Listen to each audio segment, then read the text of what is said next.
Hi friends guys, sorry for the video quality. क्योंकि मेरे को पता है मेरे फेस पे लाइट नहीं आ रहा। अच्छा, एक्चुअली मुझे लाइटिंग का सेटिंग करना नहीं आता। तो कभी कभी ये लाइट अच्छी लगती है इस रूम की और कभी कभी डार्क फेस आता है। So I am really sorry for that. But I hope मेरा जो स्क्रीन है वो अच्छे से विजिबल है, क्योंकि हम एक बहुत ही अच्छा चेरी पॉइंट पढ़ने वाले हैं।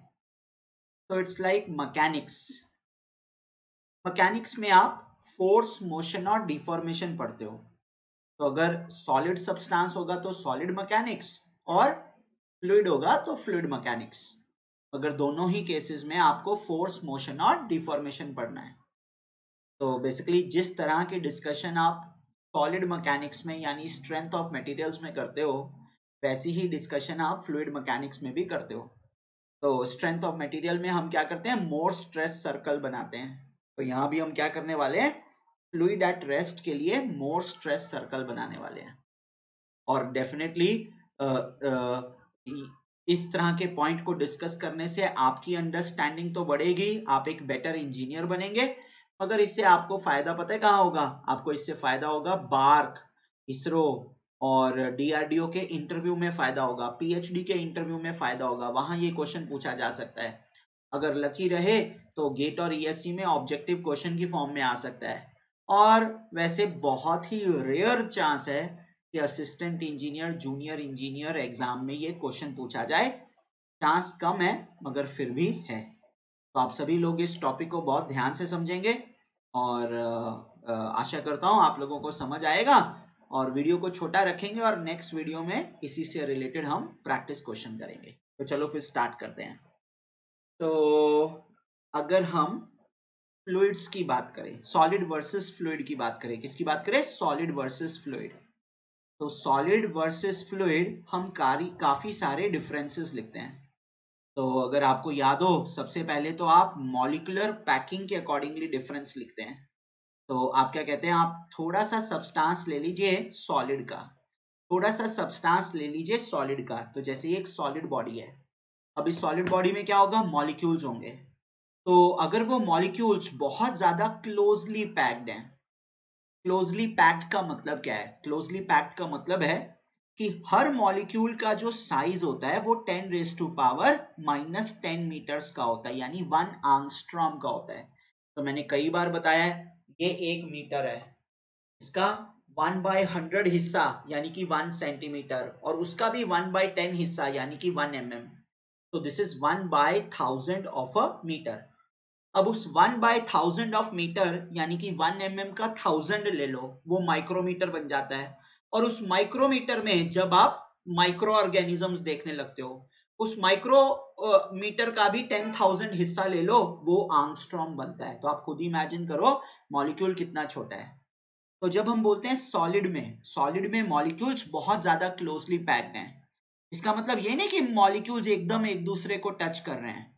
मॉलिक्यूल्स के बीच में डिस्टेंस है, मगर वो काफी कम डिस्टेंस है, वो इससे भी छोटा डिस्टेंस है। तो क्या होगा, मॉलिक्यूल्स बहुत पास पास है, उनकी फोर्सेस बहुत स्ट्रांग हो जाएंगी और मॉलिक्यूल्स अपनी पोजीशन पे एक तरह से फिक्स हो जाएंगे। ऐसा नहीं है कि वो बिल्कुल फिक्स हो जाते हैं, वो थोड़ा सा अलाउड टू मूव होते हैं। तो वो मॉलिक्यूल्स क्या करेंगे, अपनी पोजीशन के अबाउट वाइब्रेट करेंगे। तो क्या है, इस सॉलिड बॉडी के जितने भी मॉलिक्यूल्स हैं वो अपनी पोजीशन के अबाउट वाइब्रेट कर रहे हैं, मगर उस मीन पोजीशन को नहीं छोड़ रहे। अब आप कहोगे सर, अब इस बॉडी के सारे मॉलिक्यूल्स वाइब्रेट कर रहे हैं तो हमारी बॉडी ऐसे हिल क्यों नहीं रही? क्योंकि एक तो उस वाइब्रेशन का एम्पलीट्यूड इससे भी छोटा है जिसको हम फील नहीं कर सकते, और फ्रीक्वेंसी भी बहुत हाई है जिसको हम सेंस नहीं कर सकते। ये रीजन है। ठीक है, तो मॉलिक्यूल्स वाइब्रेशन में है मगर आप उसको फील नहीं कर सकते। तो एक तरह से हर मॉलिक्यूल अपनी मीन पोजीशन पे ऑलमोस्ट फिक्स्ड है। तो इस बॉडी की शेप का क्या होगा, ये बॉडी की शेप ऑलमोस्ट नहीं, एक्चुअल में फिक्स्ड हो जाएगी।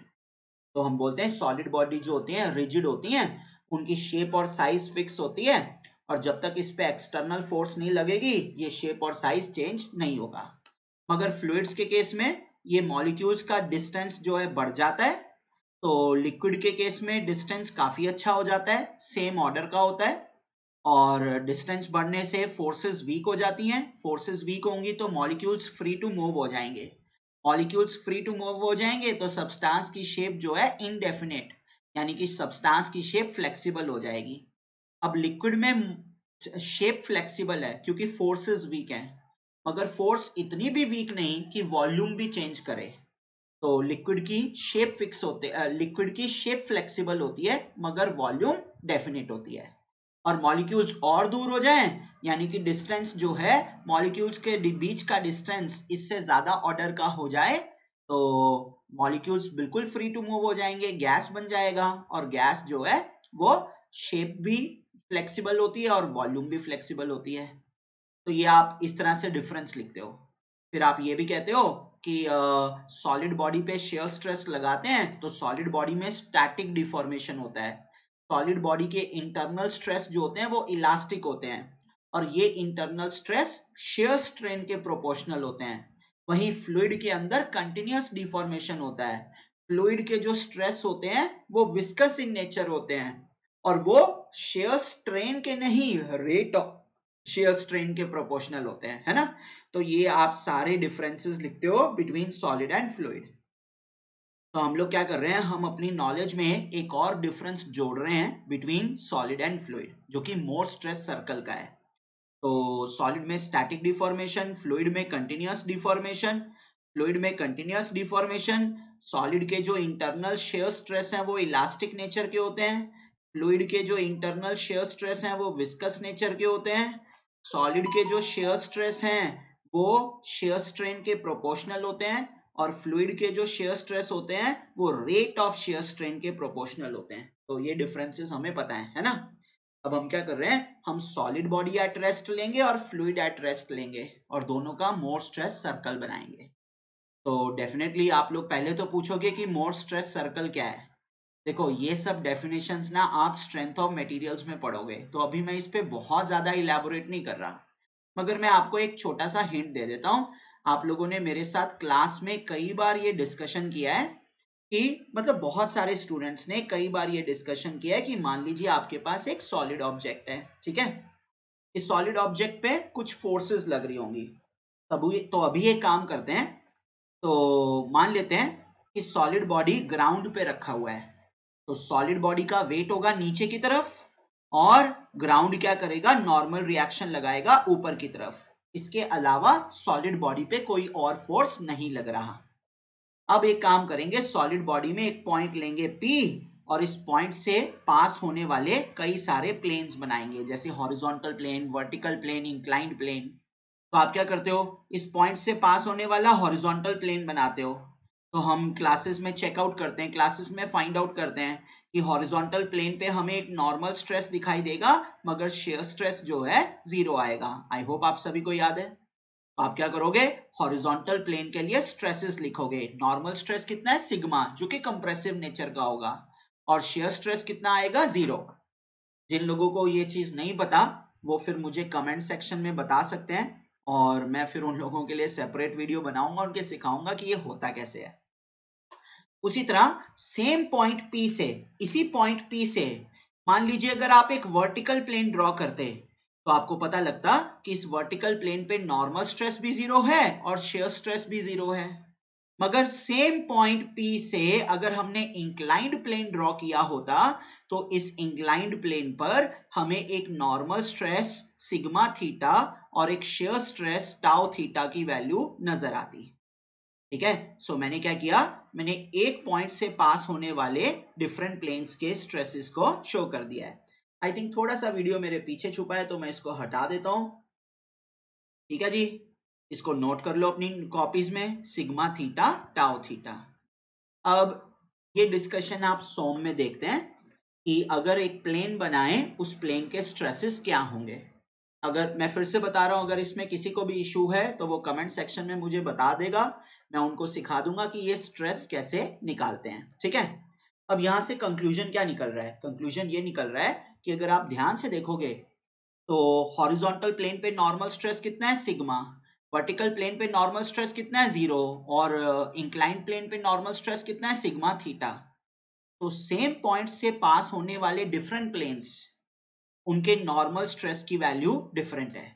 उसी तरह शेयर स्ट्रेस देखो, तो शेयर स्ट्रेस कितना लिया, 0 0 और टाउ थीटा, तो डिफरेंट प्लेन्स का शेयर स्ट्रेस भी डिफरेंट है। तो इन जनरल सॉलिड बॉडी में यही होता है। तो आप क्या लिखोगे, in general in general different planes passing through a point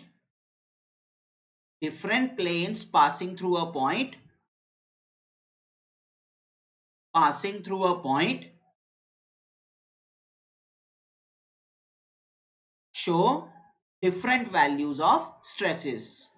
एक ही पॉइंट से पास होने वाले डिफरेंट प्लेन्स, उनके स्ट्रेस भी डिफरेंट होते हैं।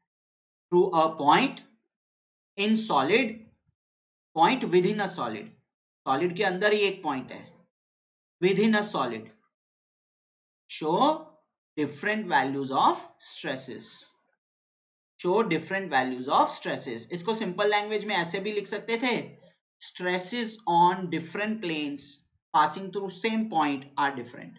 ठीक है, डिफरेंट स्ट्रेसेस। तो ये तो सॉलिड बॉडी के केस में हो गया। अब क्वेश्चन ये है कि आप देख सकते हो, अगर एक ही पॉइंट की हम बात करें तो डिफरेंट प्लेन के स्ट्रेस भी डिफरेंट आ रहे हैं। तो हम क्या करते हैं, हम एक फिगर बनाते हैं, मोर स्ट्रेस सर्कल, जो इस पॉइंट से पास होने वाले हर प्लेन का स्ट्रेस बताएगा, चाहे कैसा भी प्लेन हो। मोर स्ट्रेस सर्कल क्या करेगा, इस पॉइंट से पास होने वाला कोई भी प्लेन हो, उन सभी प्लेन्स का स्ट्रेस बता देगा, है ना। और मोर स्ट्रेस सर्कल बनाने के लिए करते क्या हो, मोर स्ट्रेस ड्रॉ करने के लिए सबसे पहले तो बेसिकली एक चीज याद रखो, ये जो मोर स्ट्रेस सर्कल बना रहे हो ना, ये आप इसी पर्टिकुलर पॉइंट के लिए बना रहे हो, किसी और पॉइंट के लिए नहीं बना रहे, इसी पॉइंट के लिए बना रहे हो। तो हमेशा याद रखो, मोर स्ट्रेस सर्कल हर पॉइंट के लिए इंडिविजुअल होता है। तो मेरा कहने का मतलब है, अगर एक पॉइंट यहां ले लूंगा Q, तो इसका मोर स्ट्रेस सर्कल कुछ और होगा, P पॉइंट का मोर स्ट्रेस सर्कल कुछ और होगा, R पॉइंट का मोर स्ट्रेस सर्कल कुछ और होगा, ये मेरा मतलब था। ठीक है, तो मैं क्या कर रहा हूं, P पॉइंट के कॉरेस्पॉन्डिंग मोर स्ट्रेस सर्कल बना रहा हूं, इसलिए मैंने यहां पे लिखा more stress circle for point P, more stress circle for point P in the solid, ऐसे। अब देखो, P पॉइंट के लिए मोर स्ट्रेस सर्कल बनाना है, तो आपको सबसे पहले तो क्या पता होना चाहिए, कोई भी दो परपेंडिकुलर प्लेन्स, जैसे यहाँ पे हॉरिजॉन्टल और वर्टिकल प्लेन आपस में परपेंडिकुलर है, इनके स्ट्रेस पता होने चाहिए। तो मुझे हॉरिजॉन्टल प्लेन का स्ट्रेस पता है, हॉरिजॉन्टल प्लेन पर एक नॉर्मल स्ट्रेस है जो एक्चुअल में कंप्रेसिव नेचर का होगा, इसलिए नेगेटिव होगा, और शेयर स्ट्रेस 0 है। और वर्टिकल प्लेन का भी स्ट्रेस पता है, कितना, नॉर्मल स्ट्रेस 0 और शेयर स्ट्रेस 0। अब हम क्या करते हैं, अब हम एक कोऑर्डिनेट सिस्टम बनाते हैं, और मजेदार चीज ये है, इस कोऑर्डिनेट सिस्टम में जो हॉरिजॉन्टल एक्सिस है वो x की बजाय सिग्मा है, यानी कि नॉर्मल स्ट्रेस की वैल्यू बताती है, और जो वर्टिकल एक्सिस है वो y की बजाय शेयर है, टाउ है, यानी कि शेयर स्ट्रेस की वैल्यू बनाती है। अब देखो, x कोऑर्डिनेट, y कोऑर्डिनेट, तो बेसिकली ये स्ट्रेस वैल्यूज क्या बता रही हैं, एक कोऑर्डिनेट बता रही हैं। इस कोऑर्डिनेट सिस्टम में ये आपने एक पॉइंट लिख दिया, इस कोऑर्डिनेट सिस्टम में ये आपने एक पॉइंट लिख दिया, है ना। तो हमारा पहला पॉइंट क्या है, सिग्मा कॉमा 0, तो मैं पहले पॉइंट को मार्क कर देता हूं, सिग्मा कॉमा 0।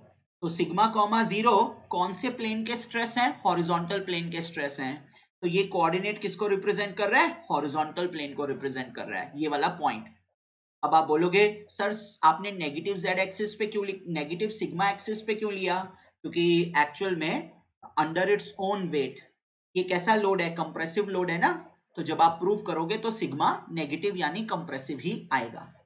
तो हमने हॉरिजॉन्टल प्लेन के लिए पॉइंट बना दिया। उसी तरह वर्टिकल प्लेन के कोऑर्डिनेट्स क्या हैं, 0 0 हैं, तो वर्टिकल प्लेन का पॉइंट ये बन जाएगा। तो मोर स्ट्रेस सर्कल में ये पॉइंट हॉरिजॉन्टल प्लेन को रिप्रेजेंट कर रहा है, कौन सा हॉरिजॉन्टल प्लेन, जो हमारे मटेरियल पॉइंट P से पास कर रहा है, और कोऑर्डिनेट सिस्टम में ये वाला पॉइंट वर्टिकल प्लेन को रिप्रेजेंट कर रहा है, कौन सा वर्टिकल प्लेन, जो हमारे मटेरियल पॉइंट से पास कर रहा है।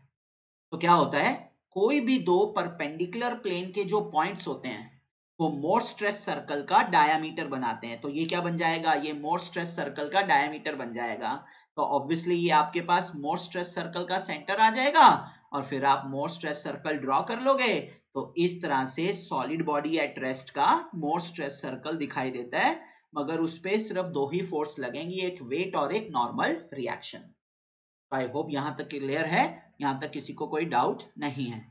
ऑब्वियसली ये चीजें आप अपने स्ट्रेंथ ऑफ मटेरियल्स में ज्यादा अच्छे तरीके से पढ़ोगे, मगर फिर भी अगर आप मेरे से समझना चाहते हो तो मुझे कमेंट सेक्शन में बता देना। मैं आपको बता सकता हूं कि मोर स्ट्रेस सर्कल का क्रक्स फंडा क्या है और ये सर्कल ही क्यों बनता है। ठीक है, अब हमें क्या करना है, हमें फ्लूइड्स का भी मोर स्ट्रेस सर्कल ड्रॉ करना है। तो जैसे आपने सॉलिड बॉडी का मोर स्ट्रेस सर्कल बनाया, वैसे ही हम फ्लूइड्स एट रेस्ट का भी मोर स्ट्रेस सर्कल बनाएंगे। Fluids at rest, fluids at rest. ठीक है, अब मान लो एक लिक्विड है, तो लिक्विड को अपने आप तो होल्ड नहीं कर सकते, लिक्विड को होल्ड करने के लिए एक कंटेनर चाहिए। और उसी तरह गैस को, तो लिक्विड के केस में कंटेनर ओपन भी हो सकता है, क्लोज्ड भी हो सकता है, मगर गैस के केस में वो कंटेनर क्लोज्ड होगा। ठीक है, तो कोई भी सिचुएशन है मगर फ्लूइड है। अब आपको याद होगा फ्लूइड्स के केस में क्या होता है, फ्लूइड्स के केस में टाउ जो है प्रोपोर्शनल टू गामा डॉट होता है। ठीक है, टाउ क्या होता है, प्रोपोर्शनल टू गामा डॉट होता है। और सॉलिड के केस में क्या होता है, टाउ जो होता है वो प्रोपोर्शनल टू गामा होता है। अब जरा एक चीज नोट करो, इस बॉडी पे लोड लग रहा है ना, और लोड लग रहा है तो इस बॉडी में डिफॉर्मेशन भी होगी। अब आप कौन सी डायरेक्शन देखते हो उसके अकॉर्डिंगली लीनियर स्ट्रेन या शेयर स्ट्रेन आएगा, मगर यस कुछ प्लेन्स के अलोंग शेयर स्ट्रेन भी दिखाई देगा। हॉरिजॉन्टल के अलोंग कोई शेयर स्ट्रेन नहीं आएगा, वर्टिकल के अलोंग कोई शेयर स्ट्रेन नहीं आएगा, मगर इंक्लाइंड प्लेन्स के अलोंग शेयर स्ट्रेन और शेयर स्ट्रेस दिखाई देगा। सही बात है ना। तो ये जो सॉलिड बॉडी है, इस बॉडी के कुछ प्लेन्स पर शेयर स्ट्रेस दिखाई दे रहा है। अगर फ्लूइड्स के केस में क्या होता है, जो शेयर स्ट्रेस होता है वो रेट ऑफ शेयर स्ट्रेन के प्रोपोर्शनल होता है। और रेट ऑफ शेयर स्ट्रेन का मतलब होता है कंटिन्यूअस डिफॉर्मेशन, कितनी तेजी से पानी की शेप जो है टाइम के साथ चेंज करती जा रही है। अब यहाँ पे तो पानी की शेप कांस्टेंट है, और अगर पानी की शेप कांस्टेंट है तो गामा डॉट जीरो हो जाएगा। गामा डॉट जीरो हो जाएगा तो टाउ कितना हो जाएगा, जीरो हो जाएगा। तो फ्लूइड एट रेस्ट की खास बात यही होती है कि भैया आप कोई भी पॉइंट ले लो P, इस पॉइंट P से आप कोई भी प्लेन ड्रॉ कर लो, सभी प्लेन्स का जो टाउ होता है वो सेम होता है।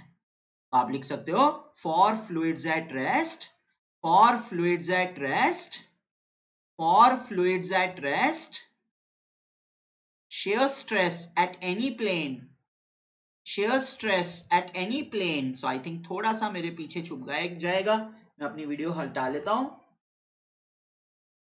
shear stress at any plane passing through any point, passing through any point within the fluid is zero, passing through any point within the fluid is zero, within the fluid is zero। अब obviously कई सारे बच्चों को doubt आएगा, आप बोलोगे sir वो solid body की भी तो शेप चेंज नहीं कर रही। ऐसा भी बोल सकते हो, ऐसा भी बोल सकते हो, सॉलिड बॉडी की भी तो शेप चेंज नहीं कर रही, तो सॉलिड बॉडी में शेयर स्ट्रेस कहां से आ गया। दरअसल सॉलिड बॉडी के केस में क्या हुआ था, लोड लग रहा था, लोड के कारण थोड़ी सी डिफॉर्मेशन हुई और फाइनल शेप कांस्टेंट हो गई। फाइनल शेप कांस्टेंट है मगर डिफॉर्मेशन भी है, गामा की वैल्यू है, पर क्योंकि फाइनल शेप टाइम के साथ चेंज नहीं कर रही तो गामा डॉट कितना बन जाएगा, जीरो बन जाएगा। तो सॉलिड बॉडी के केस में गामा नॉन जीरो होता है मगर गामा डॉट जीरो होता है। पर यहाँ पे मजेदार बात यह है, यहाँ पे tau proportional to gamma dot नहीं है, यहाँ पे टाउ प्रोपोर्शनल टू गामा है। इसीलिए क्योंकि गामा की वैल्यू नॉन जीरो है तो टाउ भी नॉन जीरो है। उसी तरह फ्लूइड्स में जाएंगे तो फ्लूइड में भी अपने वेट के कारण कुछ ना कुछ डिफॉर्मेशन होगा, तो इस फ्लूइड में भी गामा है, मगर फ्लूइड की फाइनल शेप टाइम के साथ कांस्टेंट है, तो गामा डॉट जीरो है। गामा जीरो नहीं है, सिर्फ गामा डॉट जीरो है।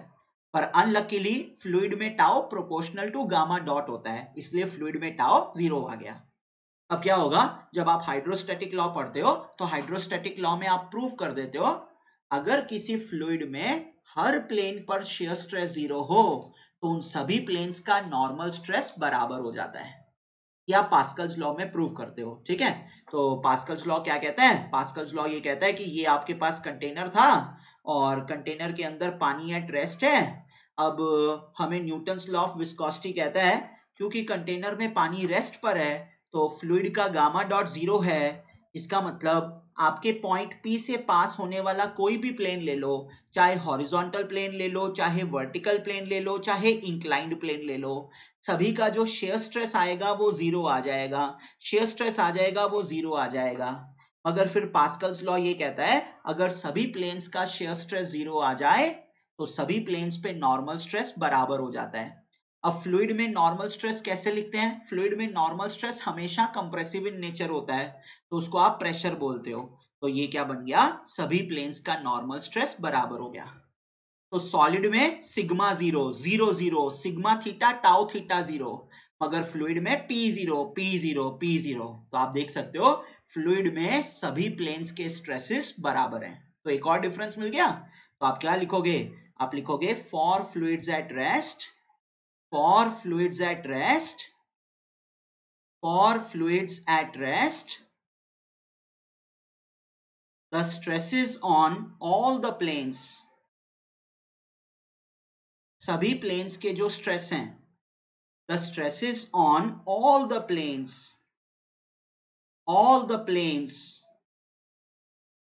passing through a point, तो एक ही पॉइंट से पास होने वाले प्लेन्स, ठीक है। ऐसा नहीं है कि आप दो डिफरेंट पॉइंट ले लोगे और उनके प्लेन को कंपेयर करने लग जाओगे, एक ही पॉइंट से पास होने वाले प्लेन्स।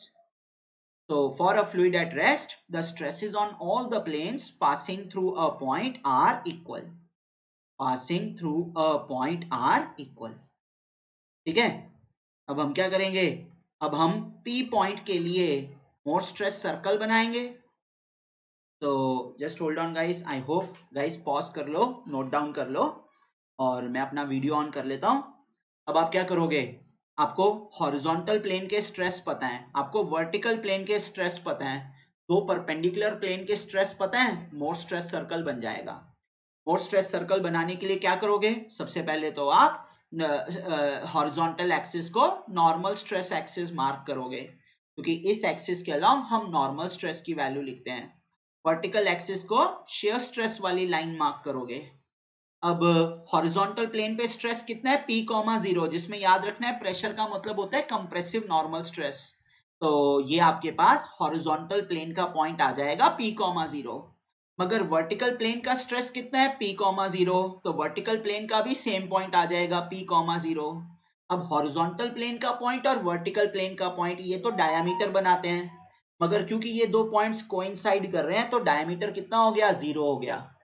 तो यहाँ पे जो मोर स्ट्रेस सर्कल बन रहा है, यहाँ पे जो मोर स्ट्रेस सर्कल बन रहा है उसका रेडियस या फिर डायमीटर 0 आ रहा है। तो आप बोलोगे फ्लूइड्स एट रेस्ट के केस में मोर स्ट्रेस सर्कल का जो रेडियस होता है वो 0 होता है, वो 0 होता है। और मोर स्ट्रेस सर्कल कैसा दिखाई देता है, ऑब्वियसली एक पॉइंट की तरह दिखाई देता है और इस पॉइंट का ओरिजिन से डिस्टेंस कितना होता है, प्रेशर के बराबर होता है, ठीक है। तो ये आपका फाइनल रिजल्ट है, फाइनल रिजल्ट है। फ्लूइड एट रेस्ट में कोई भी पॉइंट ले लो, उस पॉइंट का जब मोर स्ट्रेस सर्कल बनाएंगे तो मोर स्ट्रेस सर्कल का रेडियस आएगा 0। अब क्योंकि मोर स्ट्रेस सर्कल का रेडियस 0 आ रहा है तो मोर स्ट्रेस सर्कल एक पॉइंट दिखाई देगा, कहां पर, नेगेटिव सिग्मा एक्सिस पर। और ये ओरिजिन से डिस्टेंस जो है ये प्रेशर के बराबर होगा। कौन सा प्रेशर, मटेरियल पॉइंट P का प्रेशर, फ्लूइड में आपने जो पॉइंट लिया है P उसका प्रेशर, ठीक है। तो that's all, that was the final result.